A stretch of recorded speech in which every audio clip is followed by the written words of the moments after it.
നമ്മുടെ ശുക്രൻ എന്ന സിനിമയുടെ സക്സസ് അല്ലേ, ശുക്രൻ സക്സസ് ആയിട്ട് പോയിക്കൊണ്ടിരിക്കുകയാണ്. അതെ, ചെറിയ ഈ സിനിമ കണ്ടപ്പോഴത്തേക്ക് എന്നെ ഞെട്ടിച്ചത് ആസീസ് ബ്രോയുടെ ആ ഒരു പെർഫോമൻസ്. സത്യം കിള്ളി പറന്നു കേട്ടോ. ആ ഒരു സീനിലേക്ക് എത്തിയത് എങ്ങനെയായിരുന്നു? അല്ല, അത് ഇങ്ങനെ കഥ പറഞ്ഞപ്പോൾ എനിക്കൊരു ഭയങ്കര ഹുക്കായ ഒരു സീനായിരുന്നു ആ ഫൈറ്റ്.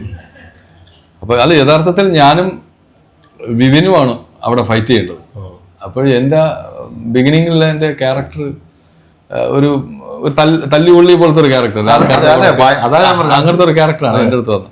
പെട്ടെന്നൊരു ചേഞ്ച്. അപ്പോഴ് അങ്ങനെയുള്ള ഒരു ക്യാരക്ടർ പെട്ടെന്ന് ഒരു ഫൈറ്റ് ചെയ്യുമ്പോൾ ഞാനും വിപിനും അടി കൂടിയാ നമ്മൾ രണ്ടുപേരും അടിക്കുന്നതായിട്ട് തോന്നും. അപ്പൊ ഇത് ഫൈറ്റ് ഇവൻ കാരണം ഇവനെ ഹെൽപ്പ് ചെയ്യാൻ ഒരാളുണ്ട്. നസീർക്ക പോയതിനു ശേഷം ഒരാൾ വന്നു എന്ന് കിട്ടാൻ വിപിനാണ് പറഞ്ഞത്, ഞാൻ ഫൈറ്റ് ചെയ്യുന്നില്ല, ഞാൻ നോക്കി നിന്നോളാം, അസീസ് ഫൈറ്റ് ചെയ്തിട്ടാന്ന് ചോദിച്ചു. അങ്ങനെ എന്നെ ഫൈറ്റ് ചെയ്യിപ്പിച്ച അവനാ. അങ്ങനെ പിന്നെ ശശി മാസ്റ്റർ. പക്ഷെ ഞാൻ ഇത് കഴിഞ്ഞിട്ടുള്ള അടുത്ത സീന്, അയ്യോ, അതെന്റെ മനസ്സിൽ കിടക്കുന്നോണ്ട് എനിക്ക് ഫൈറ്റ് ചെയ്തപ്പോൾ ഈ ചിരിയൊന്നും സമയത്തുള്ള ആ ഒരു സിഗരറ്റിന്റെ ഒരു ഷോട്ട് കാണിക്കുന്നുണ്ട്. ഭയങ്കര രസമായിട്ടായിരുന്നു. പിന്നെ ആ മുഖത്ത് വന്നിട്ടുള്ള ആ ഒരു എക്സ്പ്രഷൻ ഒക്കെ ഉണ്ട്. ശരിക്കും പറഞ്ഞാൽ നമ്മള് തിയേറ്ററിൽ ഞാൻ എഴുന്നേറ്റ് കൈ കഴിച്ചേട്ടാ, ഞാൻ റിവ്യൂ ചെയ്തപ്പോ വരെ ഞാൻ എടുത്തു പറഞ്ഞിട്ടുള്ള ഒരു സംഭവം ഞാൻ ഒരു ക്യാമറ. അത് കഴിഞ്ഞിട്ട് വിവി വരുമ്പോഴത്തേക്കുള്ള ഒരു സംഭവം ഉണ്ടല്ലോ, അയ്യോ അത് വല്ലാത്തൊരു ഇതായി പെട്ടെന്നുള്ളൊരു ചേഞ്ച്. അത് എന്റെ ക്യാരക്ടറിന്റെ സ്വഭാവം. കാരണം ഞാൻ കാണിച്ചു അവിടെ എന്ത് സംഭവിച്ചോ പറ്റിപ്പോയി എന്നാണ് ഞാൻ പറഞ്ഞത്. അപ്പൊ പറ്റിപ്പോയി എന്നാണ് ഞാൻ പറഞ്ഞിരിക്കുന്നത്. കാരണം ആ ഒരു സിറ്റുവേഷനിൽ നമ്മൾ അറിയാതെ ചെയ്തു പോകും. നമ്മളൊരു പട്ടി ഓടിച്ച് നമ്മൾ ഓടിക്കും. അങ്ങനത്തെ ഒരു സംഭവമായിരുന്നു അതിനകത്ത് കറക്റ്റ് സംഭവിച്ച. പക്ഷെ അവിടെ പിന്നെ അത് കാണിക്കാതിരുന്ന ഞാൻ എന്റെ ക്യാരക്ടർ മാറിപ്പോകും, ഞാൻ മാസായി പോകും. അതെ അതെ അതെ. അപ്പൊ എന്റെ ഒറിജിനൽ ക്യാരക്ടർ അവിടെ കാണിച്ചു. ഞാൻ അവസാനം എനിക്കൊന്ന് ഇങ്ങനെ ഫൈറ്റ് ചെയ്യുന്നത് ആദ്യമായിട്ടാണോ? First time. പിന്നെ എനിക്ക് തോന്നുന്നത് കണ്ണൂർ സ്ക്വാഡ് എന്ന് പറഞ്ഞാൽ അതിൽ ചെയ്തിട്ടുണ്ടായിരുന്നു. പിന്നെ വേറെ ചെറുതൊക്കെ ചെയ്തിട്ടുണ്ടായിരുന്നു. പക്ഷെ ഇങ്ങനെ ഒരു മാസ് ഈ ഒരു സിനിമയുടെ ഒരു എന്താ പറയാ ഒരു പ്രധാനപ്പെട്ട ഒരു സീൻ എന്ന് പറയുന്നത് ആ ഒരു ഫൈറ്റ് തന്നെയാണ്. അത് ഡയറക്ടറിന്റെ ഒരു ബ്രില്യൻസ് ആയിരിക്കും അല്ലെ.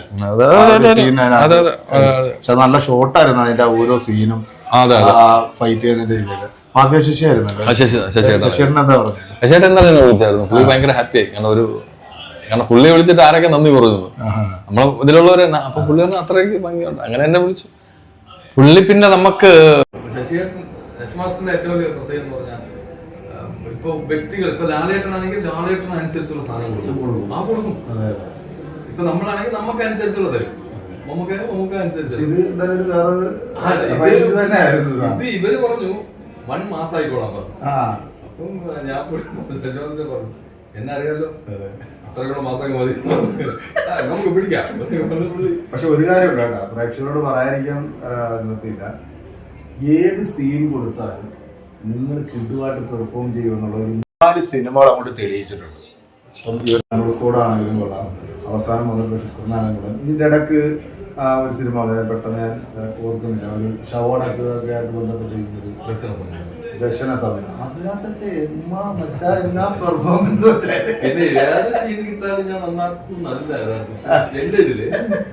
എന്നെ കൊണ്ട് പറ്റുന്നത് ഞാൻ ചെയ്യും. എന്നെ കൊണ്ട് പറ്റുന്ന തോന്നുന്ന സാധനങ്ങൾ ഞാൻ ചെയ്യുള്ളൂ. അത് നന്നാക്കാൻ നോക്കും. പക്ഷെ എല്ലാം കിട്ടിയ ഞാൻ ചെയ്യില്ല. അപ്പൊ നമ്മുടെ ഈ സിനിമയിൽ നമ്മുടെ ഡയറക്ടർ ഉദയനിയായിട്ടുള്ള ആ ഒരു ഞാൻ അസോസിയേറ്റ് ഞങ്ങൾ പണിച്ചമ്പടം എന്ന് പറഞ്ഞോ, ഞാൻ റോണി ചേട്ടനൊക്കെ ചെയ്ത ഇതിഹാസയുടെ ഡയറക്ടർ ബിനു ഡയറക്ടറല്ല, അവൻ പ്രൊഡ്യൂസ് ചെയ്ത പടം. അപ്പൊ അതില് ഉപേനയാണ് അന്ന് ഞങ്ങൾ അന്നത്തുള്ള ഒരു ബന്ധം. അതിനുശേഷം ഇങ്ങനെ ഒരു പടം വന്നെന്ന് അറിഞ്ഞപ്പോ പിന്നെ ചെയ്തു. ഒരുപാട് സന്തോഷം. കാരണം ഇതിനകത്ത് ഒരുപാട് പേര് രക്ഷപ്പെടാനുള്ള ഒരുപാട് പേരുണ്ട്. അതെ അതെ, തീർച്ചയായും. ഇപ്പൊ നമുക്ക് ദൈവാനുഗ്രഹം കുറച്ച് പടങ്ങളുണ്ട്. പക്ഷെ അങ്ങനെയല്ല, ഇതിനകത്ത് അഭിനയിച്ചിരിക്കുന്ന എല്ലാ ആർട്ടിസ്റ്റുകളും നന്നായിട്ട് അത് പെർഫോം ചെയ്തിട്ടുണ്ട്. പിന്നെ ആ ഒരു ഡയറക്ടറിന്റെ ഒരു ബ്രില്യൻസ് എന്തായാലും നമുക്ക് ഈ സിനിമയ്ക്ക് കാണാൻ സാധിക്കും. തീർച്ചയായും. കാരണം എന്നോട് കഥ പറഞ്ഞപ്പോ ഞാൻ തന്നെ വിചാരിച്ചു ഞാനാണ് വില്ലൻ. പക്ഷെ കാണുന്ന പ്രേക്ഷകർക്ക് തോന്നി. അല്ല, അത് ആ ഒരു ബ്രില്യൻസ് ആണ് ആ ഒരു ഡയറക്ടർ. ആദ്യമേ ഡയലോഗ് പറയും, ആ ലോറിയിൽ ഞാൻ കയറും. അതെ അതെ, എന്ത് വില അത് ഡയലോഗ് ഇട്ടതാ അത്. അങ്ങനെ പിന്നെ നസീർക്കാർ എനിക്ക് സത്യസന്ധമായിട്ട് പേഴ്സണലായിട്ട് എനിക്ക് ഏറ്റവും ഇഷ്ടപ്പെട്ട ക്യാരക്ടർ നസീർക്കാരായിരുന്നു. ഈ സിനിമയിൽ ആദ്യത്തെ ഒരു ഷോട്ട് ഉണ്ട്, പിന്നെ ഗരുഡൻ വരുന്നു എന്ന് പറയുമ്പോഴത്തേക്ക് ഒരു മാസം ഞാൻ ഓടിപ്പോകൂലേ? അല്ല, ആദ്യത്തെ ഒരു സംഭവം ഉണ്ടല്ലോ, ആ ഒരു മാസം കാണിച്ചിട്ട് വണ്ടി അടുത്ത് വരുമ്പോഴത്തേക്ക് ഓടിപ്പോകുന്ന നമ്മുടെ ചില നാടുകളിലെ കല്ലുപുള്ളി ഉണ്ടല്ലോ. അതെ അതെ അതെ. പക്ഷെ ആ ക്യാരക്ടറാണ്, അങ്ങനത്തെ ഒരു ക്യാരക്ടറാണ് ഞാൻ പിടിച്ചത്. ഇപ്പൊ നമ്മൾ അങ്ങോട്ട് എടാ ഒരു ചായ ഇടാ പോടാ എന്ന് തിരിച്ചു പറയുമ്പോ ഞാൻ എടുത്തോളാം അത്രേ ഉള്ളൂ. കൂടുതലൊന്നുമില്ല, ഒന്നുമില്ല. അതാണ് ഈ സിനിമ. ഒരു അതായത് എപ്പോഴും ഈ മസിൽ പിടിച്ച് നടക്കണോടാ, എന്താ എന്താ പണിക്കൊന്നും പോലേ നീ പോടാ ഞാൻ പോവും എന്ന് പറഞ്ഞിട്ട് പോകുന്നവര്, അങ്ങനെ ഈ മസിൽ പിടിച്ച് നടക്കുന്നവര് ചില സാഹചര്യത്തിൽ അറിയാതെ അങ്ങ് അടിച്ചു. നൈസായിരുന്നു, താങ്ക് യു, നന്നായിട്ട് പെർഫോം ചെയ്തു.